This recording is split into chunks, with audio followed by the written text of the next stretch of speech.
Cette bouchée de brocoli qui pénètre entre nos lèvres débute un véritable parcours du combattant.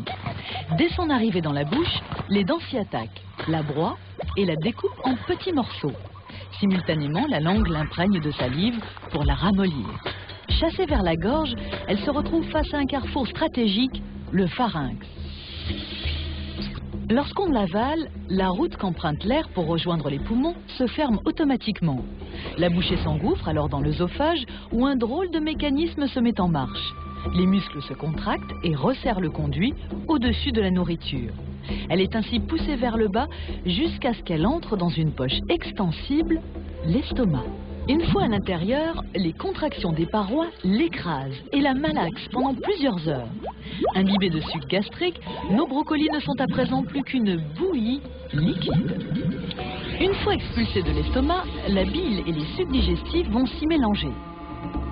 Cette bouillie pénètre dans l'intestin grêle, un tube de 6 mètres de long. C'est ici que cette mixture se transforme en une multitude de substances. Ce sont les nutriments.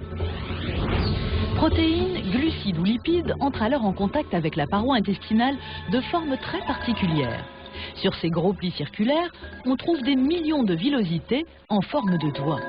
Le sang qui y circule absorbe les nutriments et les distribue aux cellules du corps qui en ont besoin pour vivre.